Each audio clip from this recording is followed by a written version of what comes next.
Palabras. Nos sintamos todos en comunión también con la hermana Isabelita que nos ha dejado. Que la comunión de los santos nos garantice y nos aliente, sabiéndonos verdaderamente unidos. Ciertamente, como acaba de decir Sor Lupita, mi intervención, que está centrada en unos 30 minutos, pretende ser una motivación. Los contenidos de las actas ustedes los tienen, yo prácticamente no voy a tocarlos. Solamente sugerirles algunas razones de por qué este tema de la formación en estado permanente es una realidad necesaria en nuestra vida y que por lo tanto requiere que la cuidemos y que la vivenciemos, que la hagamos vida de nuestros proyectos y sobre todo vida y contenido de nuestra propia vida. Cuando pensaba en esta motivación, que bueno, ya les adelanto que la voy a hacer en 3 apartados, les doy el título de los apartados por si quieren tomar nota de ello. Entiendo que esta formación en estado permanente es en primer lugar una exigencia que nos viene desde el propio Evangelio del Señor Jesucristo. En un segundo apartado veremos que también es una exigencia derivada de nuestra identidad dominicana. Y en un tercer apartado intentaremos caer en la cuenta de que esta formación en estado permanente nos ayuda a formarnos para formar a otras y para formar a otros. Estos son los 3 apartados. Pero en el inicio de la motivación, cuando reflexionaba un poquito sobre las ideas a compartir con ustedes, me venía a la mente un pensamiento de Pirandello. Pirandello comparaba al ser humano con un saco. Entiendo que ustedes y un servidor entendemos lo mismo por saco. Aquí en las tierras de Castilla, en España, se utilizaban los sacos en la antigüedad, sobre todo para portar los cereales, un saco lleno de cebada, un saco lleno de trigo, o un saco lleno de harina. Claro, Pirandello decía muy bien, un ser humano sin motivaciones, sin educación, sin valores, es un saco vacío. Y un saco vacío, tú lo agarras y lo sueltas y se cae. No sirve para nada. Está caído.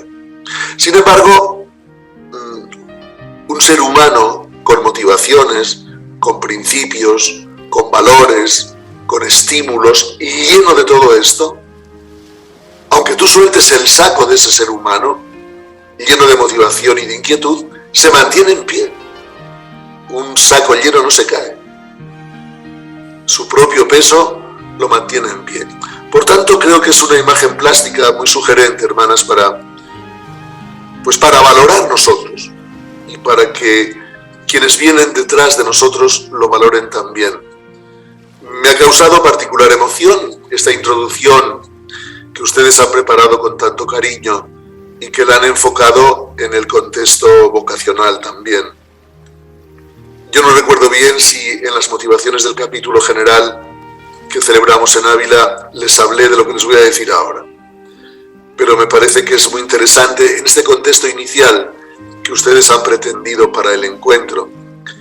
Hace ya unos cuantos años, uno de nuestros hermanos, un dominico inglés, el padre Alan White, hizo visita canónica a uno de nuestros monasterios de las hermanas en los Estados Unidos.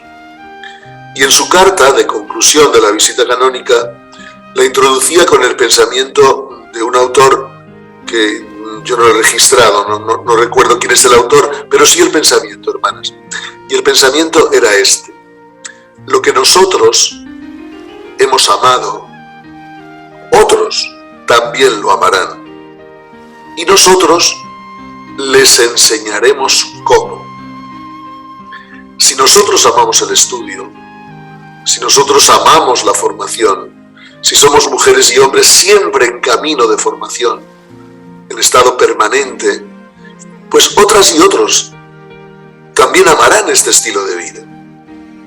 Y nosotros enseñaremos cómo deben amarlo y cómo deben vivirlo. Esto se aplica a la dimensión del estudio, pero se aplica a todas las dimensiones constitutivas de nuestra vida consagrada al Señor bajo este carisma de Santo Domingo de Guzmán y el específico de ustedes como dominicas de la Inmaculada Concepción. Entonces voy a pasar, para no extralimitarme del tiempo señalado, al primer apartado de esta motivación, que sería descubrir que la formación en estado permanente es una exigencia que nos viene desde el mismo Evangelio, que nos viene, en definitiva, desde la misma persona del Señor Jesucristo. El Señor Jesucristo instituyó, de alguna manera, el grupo de discípulos, de apóstoles, y no solamente lo instituye, sino que también lo instruye. Realiza estos dos aspectos: instituye el grupo de discípulos, de los cuales extrae el más allegado de los apóstoles, e instruye. Y además lo hace, el Señor Jesucristo instruye, diríamos forma, con una maestría extraordinaria. Lo hace sobre todo a través de las parábolas. Lo hace a través de las parábolas y lo hace a través de su estilo de vida. Fíjense que aquí hay dos elementos sumamente interesantes. El estilo de vida, que luego él lo refleja en las parábolas, y son los elementos constitutivos de su formación al grupo de seguidores. Por ejemplo, la parábola del buen samaritano, en definitiva, está hablando de él mismo. Es él quien se detiene al borde del camino. Es él quien socorre la necesidad. Es él quien libera del sufrimiento. Y esto que él hace, luego lo conceptualiza y lo presenta a través de la parábola. Es realmente el Señor Jesucristo un excelente comunicador y un extraordinario y un buen pedagogo. Y creo que estos dos componentes de la buena comunicación y de la pedagogía serían algo también extraordinariamente importante en nuestra vida y en nuestros procesos de formación, incluyendo esta formación continua, siempre en estado permanente. Esto nos invita, hermanas, a estimar la sabiduría.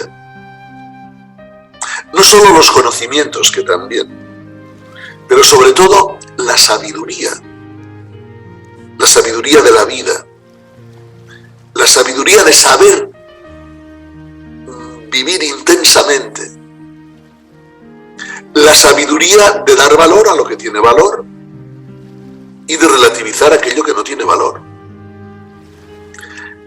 La sabiduría de no caer en la trampa, de invertir los términos, relativizando todo, lo que vale y lo que no vale tanto. Creo que esta sabiduría debería ser el objetivo y la clave de todos nuestros procesos formativos. Cultivar este amor y este deseo de la sabiduría, que va a estar muy presente en estas líneas que yo quiero compartir, en estos puntos que quiero compartir con ustedes. La sabiduría de saber llegar al corazón. Esta es la gran sabiduría de los pedagogos. Y el Señor Jesucristo sabía llegar al corazón de las personas. Sabía llegar al corazón de las personas provocando la conversión, provocando un llanto amargo, provocando el conocimiento de sí mismo, como le ocurre a Pedro ante él. Señor, soy un pecador. Esta sabiduría, hermanas, de llegar al corazón, para tocar el corazón, para transformarlo, para cambiarlo, siempre en la clave del Evangelio, que será nuestra referencia constante. Lo cual, esto requiere de nosotros experiencia y sencillez. Experiencia y sencillez. La sabiduría que queremos adquirir no es solamente una sabiduría teórica, no es solo una sabiduría intelectual, es una sabiduría global que abarca todas las dimensiones del ser humano. Y por eso se hace experiencia, experiencial. Hace unos días ha muerto uno de nuestros hermanos, muy conocido aquí en España, por su dimensión de predicador, que aprovechó todas las posibilidades para predicar, el padre Chus Villarroel, Jesús Villarroel, que quizás alguna de ustedes le ha conocido. Y bueno, he estado relativamente cerca de él en sus últimos días. Y en una de las conversaciones me hablaba de esto, cómo hoy las personas no se dejan cautivar demasiado por lo puramente teórico, por la frialdad de lo intelectual. Necesitan también el calor de la experiencia. El calor de la experiencia. Entonces, nuestra formación debe dirigirse también a esta experiencia de la sabiduría del Espíritu de Dios dentro de nosotros y transmitirlo después con la sencillez de que todos nos puedan entender. Este es el gran arte de la comunicación. El buen comunicador comunica de tal manera que todo el mundo que le escucha le entiende. Le entienden los de un nivel intelectual alto, medio y bajo. Al Señor Jesucristo, en sus parábolas, le entendían todos. Un padre tenía 2 hijos. Todos los oyentes tenían la experiencia de ser padre, de ser madre, de tener hijos rebeldes. Estaba hablando de lo que se experimentaba. Y por eso provocaba el asombro y la admiración. Comunicarnos de tal manera que realmente todos puedan entendernos.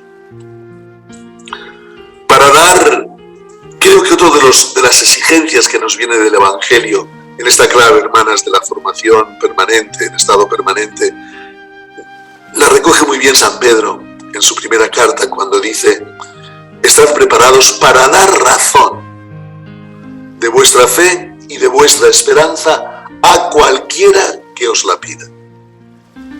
En realidad, este sería también uno de los grandes objetivos de nuestra formación.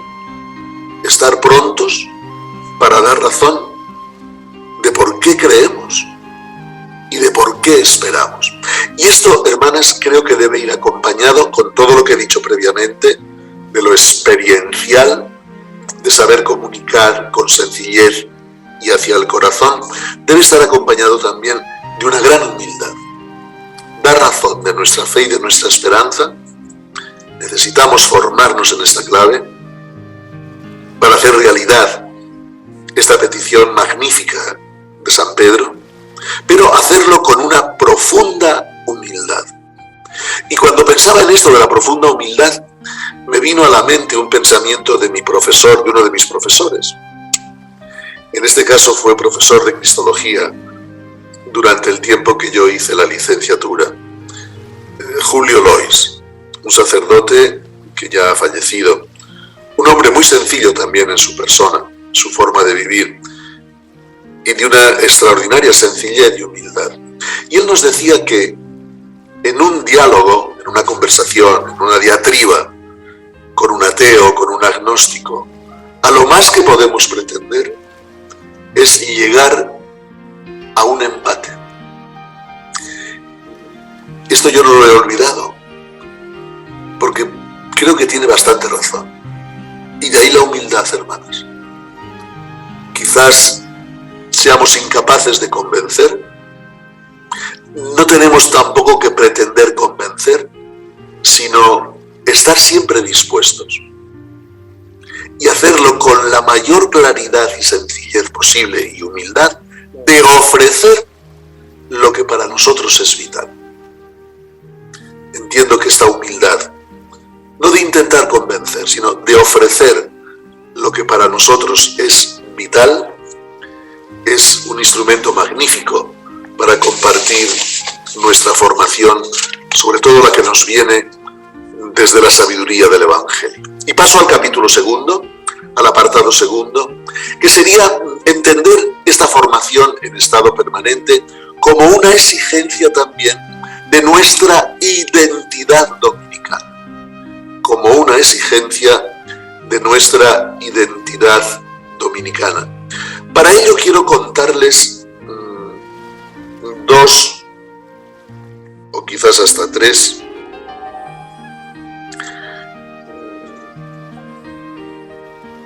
no sé cómo definirlos, bueno, tres hechos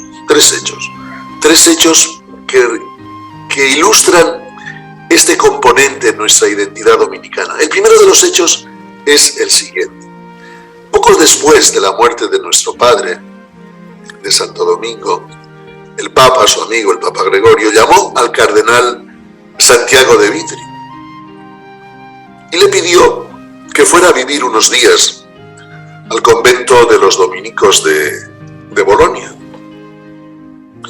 porque el Papa quería saber si los frailes se mantenían fieles a la inspiración y al testamento y a lo que Domingo les había transmitido, ¿no? Era una especie de visita canónica también. Y es muy interesante porque el cardenal escribió un reporte al Papa de lo que había vivido en el convento de Bolonia. Y en un momento de sus reflexiones, el cardenal de Vitri le dice: Santo Padre, debo indicarle que me he encontrado con una familia de estudiosos de Cristo. Cuando yo me he encontrado con este testimonio, hermanas, me he sentido fascinado, porque creo que está dando en el corazón de nuestra identidad. Está tocando el corazón, lo nuclear de nuestra identidad. Me he encontrado con una familia de estudiosos de Cristo. Esto, hermanas queridas, es lo que debemos ser. Una familia de estudiosos de Cristo. Esto nos exige conocimiento de la palabra del Señor. Por eso nuestra formación está muy focalizada, debe estar muy focalizada hacia la palabra. Ese icono, esa pintura icónica, referencial de nuestro Padre concentrado en la palabra, que con sus pinceles nos plasmó para siempre Fray Juan de Fiesole, de Beato Angélico, es muy interesante sobre este particular. Domingo es un estudioso de Cristo. Y el cardenal de Vitri descubrió lo mismo en los frailes años después de su muerte. Sería magnífico que pudiéramos decir lo mismo hoy, de todas y de cada una de nuestras comunidades. De las comunidades de las hermanas, de las comunidades de los frailes, de las comunidades de nuestras fraternidades laicales, que formamos una gran familia de estudiosos de Cristo, muy centrado nuestro estudio en la palabra de Dios, en la Sagrada Escritura, en la teología que intenta desmenuzar y hacer asequible los misterios que encierra la palabra. Y junto a este interés por la palabra, un estudioso de Cristo no podrá por menos también de estudiar el compromiso que se deriva de la palabra. Estudiar la palabra en sí misma, la Sagrada Escritura, la teología, y estudiar el compromiso que se deriva de la palabra. Y aquí viene pues otros saberes, como puede ser la teología moral, como puede ser la dimensión de compromiso social del creyente cristiano. Y en tercer lugar, este hecho de ser estudiosos de Cristo exigirá de nosotros también, sobre todo exigirá del predicador el conocimiento del sentir, del vivir, del actuar de la gran familia humana. Fíjense que hay 3 grados en esta formación derivada de este hecho de ser estudiosos de Cristo. El primero, la palabra, y de la palabra se deriva el compromiso que ella misma encierra, y luego cómo saber transmitirlo a la familia humana, lo cual nos exige conocer también la realidad del ser humano, y aquí entrarían todos los estudios relacionados con la antropología, con la historia, con la sociología, con la actualidad, con lo que está aconteciendo actualmente en el mundo. El padre Vicente de Cuenón, recuerdan que él insistía mucho en que el predicador debe estar con un ojo y una oreja en la palabra, y con otro ojo y otra oreja en la prensa. Podríamos abrir un poquito más y decir, hoy en día, en los medios de comunicación. Por tanto, este compromiso realmente de estar pendientes también de la actualidad es algo que ha de estar muy vivo en cada uno de nosotros.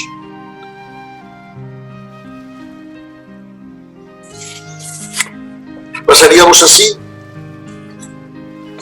a otro de los aspectos que se derivan de esta identidad dominicana. Es un pensamiento del escritor Georges Bernanos, o Bernanos dicen algunos, francés. Él escribió un pequeñito opúsculo sobre la orden de predicadores, y en ese pequeño opúsculo, que casi no llega ni a folletos, son unas páginas, Bernanos decía algo también magnífico. Decía, ese ansia de saber y de enraizarse en Cristo es la orden de predicadores. Ansia de saber y de enraizarse en Cristo es la orden de predicadores. De saber y de enraizarse en Cristo. Ansia de saber, hermanas. Tenemos que ayudarnos unos a otros a despertar en nosotros este ansia de saber.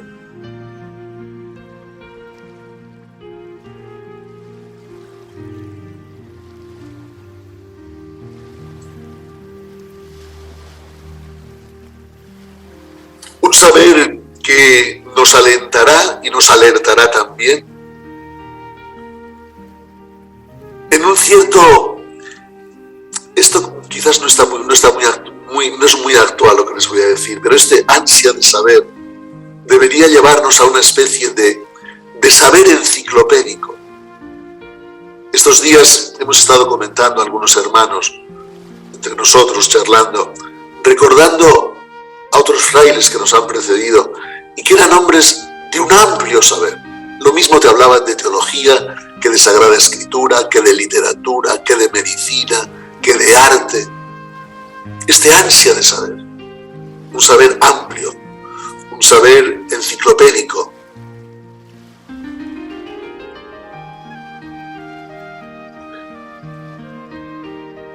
Un saber también muy atento al contenido de nuestras conversaciones. Desde este ansia de saber, nuestras conversaciones deberían ser de altura y de profundidad. Cuando las dominicas hablan entre sí, cuando los dominicos hablamos entre nosotros, ¿de qué hablamos? ¿Qué contenidos tienen nuestras conversaciones? Dar altura y dar profundidad a nuestras conversaciones es parte de este ansia de saber, que nos exige estar muy atentos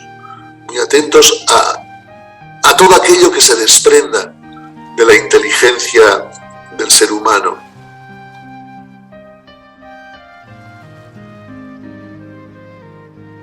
este sentido, en este ansia de saber, tenemos un ejemplo verdaderamente precioso en nuestro hermano San Alberto Magno. San Alberto Magno fue un hombre de un amplísimo saber. Lo mismo describía un tratado de la pesca que una teología del sacramento de la unción de enfermos. Esta amplitud, hermanas, este ansia de saber y de enraizarse en Cristo, de enraizarse en Cristo como la referencia constante. Y este enraizarnos en el Señor Jesucristo hará también del nuestro un saber que está caldeado, un saber caldeado por el amor, enraizados en Cristo. El ejemplo magnífico de esta dimensión que nos hace verdaderamente testigos al estar enraizados en Cristo sería nuestro padre Domingo de Guzmán, nuestra hermana Catalina de Siena.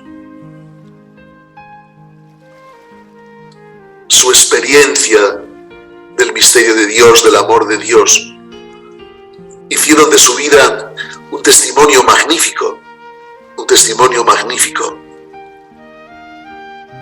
verdaderamente admirable, de quienes hablan de lo que han vivido, de lo que han experimentado, de lo que han sentido, siendo así testigos extraordinarios de lo que anuncian. Finalmente, hermanas, el tercer apartado de esta reflexión sería formarnos para ser también nosotros formadores de otros. Y aquí quiero apoyarme en un pensamiento hermoso de nada menos que de San Bernardo. San Bernardo, como saben, nos precede históricamente en la aparición de la orden. Quién sabe si nuestro padre nos inspirara también, a lo mejor, si conoció este pensamiento de San Bernardo. Incluso nuestro hermano también, Santo Tomás de Aquino, el más sabio de los santos, el más santo de los sabios, que decía de él Chesterton. Y el pensamiento de San Bernardo es este: hay quienes estudian por el prurito de saber. Esto, decía él, esto no es más que arrogancia. Esto no es más que arrogancia. Ese prurito de saber más que otros. Continuaba diciendo, hay quienes estudian para saber más que los otros. Y junto a esa arrogancia primera, ese prurito de saber, que no es más que, bueno, pues darse bombo de que sabemos mucho, y comparándonos con los demás, pues no pasaría de ser ciertamente otra arrogancia. Hay quienes estudian, seguía diciendo, para vender su ciencia. Quienes estudian para vender su ciencia, y esto pues, bueno, muchos de nuestros contemporáneos pues así lo hacen. Estudian mucho, ganan oposiciones y viven de su saber. Esto, decía San Bernardo, no es más que vil codicia, Y concluía diciendo,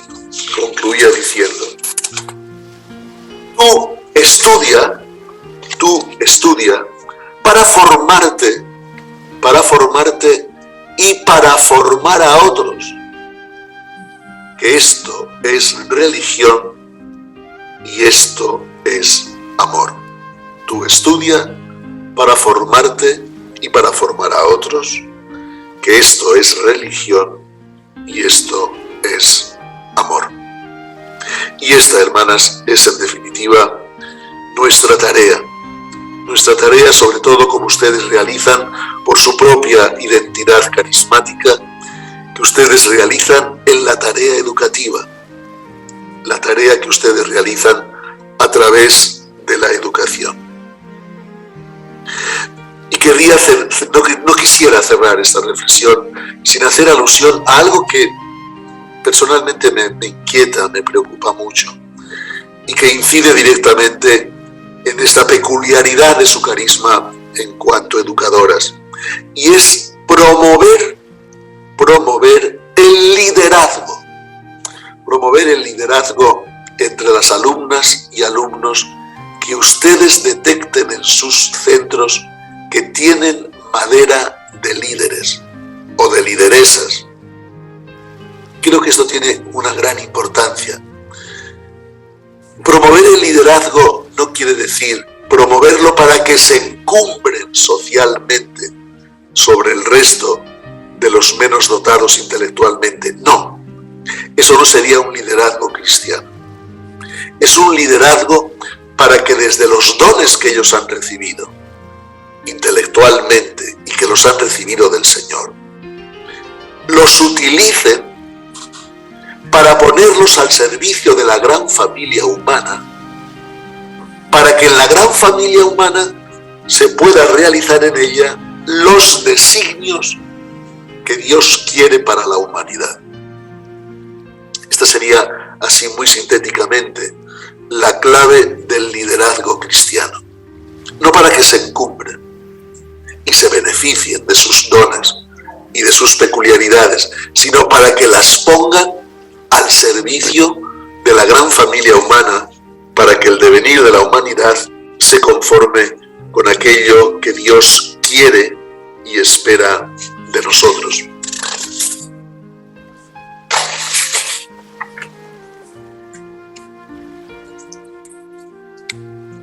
Bueno, y con esta reflexión y esta llamada final al liderazgo, pues terminaríamos nuestra reflexión cubriendo los 30 minutos asignados con el deseo de que el Señor, la Virgen María, la Inmaculada Concepción, nos iluminen, nos den la luz que iluminó también la vida de nuestro Padre.